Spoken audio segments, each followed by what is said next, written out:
যখন যে এই রূপান্তরটা যখন ঘটতে থাকে জীবের মধ্যে, তখন মানে কাম শক্তির যে মূলত দুইটা রূপ, এক হচ্ছে মানে খারাপ, আর এক হচ্ছে নেগেটিভ, আর এক হচ্ছে পজিটিভ। মানে এক হচ্ছে পশুত্ব, আর এক হচ্ছে দেবত্ব। মানে একটা সাইড আপনাকে পশুর দিকে নিয়ে যাবে, আর একটা সাইড আপনাকে দেবতার দিকে নিয়ে যাবে। এবং আমাদের দেহতে যে 101টা নারী আছেন, এর মধ্যে 100টা নারী আমাদেরকে পশুর জনির দিকে নিয়ে যায়, আর মাত্র একটা নারী দেবত্বর দিকে নিয়ে যায়।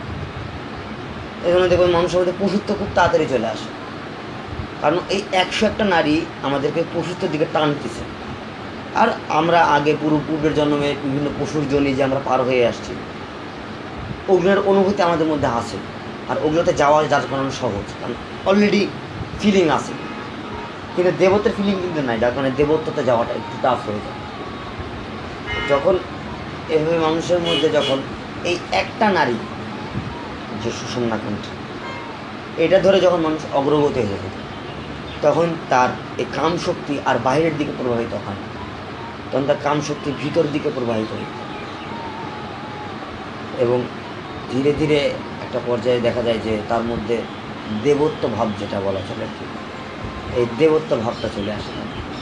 তখন আমরা তাকে বলি যে দেবের দেব মহাদেব। এবং এই কাম শক্তি যার ভিতর দিকের থেকেও, মানে একটা হচ্ছে ভিতর দিকে প্রবাহিত, একটা হচ্ছে বাইরের দিকে প্রবাহিত। ভিতর দিকে প্রবাহিত হলে তখন দেবত্ব হয়ে গেল। কিন্তু এর উপরেও আরেকটা স্টেজ আছে, সেটা হচ্ছে যে প্রবাহ বন্ধ। সে ভিতরেও প্রবাহ হয় না, বাইরেও প্রবাহ হয় না, কোনো দিকেও যায় না, সে স্থির। শক্তিকে টোটালি স্থির করে ফেলা। মানে প্রথমে তো শক্তি তো চঞ্চল, প্রথমে এই জন্য ওকে স্থির করা যাচ্ছে না, রূপান্তর করতে হবে, এক রূপ থেকে আরেক রূপে আনা হলো। পরে এনে তাকে করা হলো কি একদম স্থির। এই অবস্থাটাকে বলা হচ্ছে।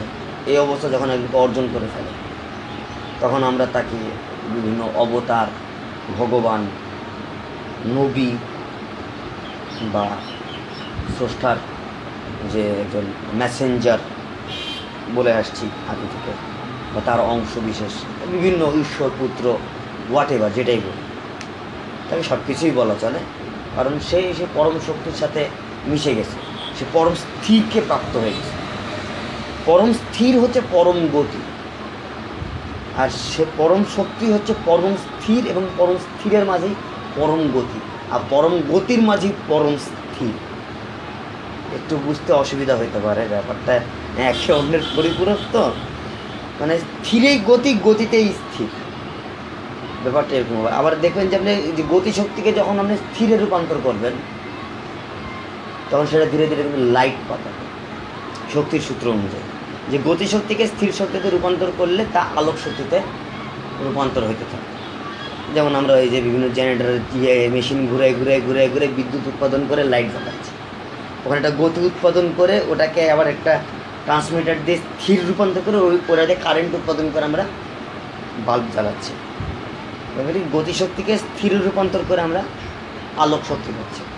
তো ঠিক এভাবে মানুষ যখন ধীরে ধীরে কাম শক্তির ভিতর দিকে প্রবাহিত, লাইট তো ফার্স্টে পাইতে থাকে, ধীরে ধীরে যখন পুরো শক্তিকে স্থির করে ফেলে, তখন সে পূর্ণ লাইট, যেটা স্রষ্টা নূর বলা হয়, যেটা আপনার আপনার নবী হচ্ছে মুসা নবী, নূরে মোহাম্মদী বলেন, আর হচ্ছে মুসা নবী, যেটা যেই আলোকে দেখে পাহাড় হ্যাঁ পুরে কালো হয়ে শূন্য হয়ে গেছিলো। লালন সাজি তার একটা কালাম এরকম বলছে যে মুসা নবী আল্লাহকে দেখিয়া হয়ে গেলেন বেহুশ, লালন কয় হুঁশ না বেহুশ।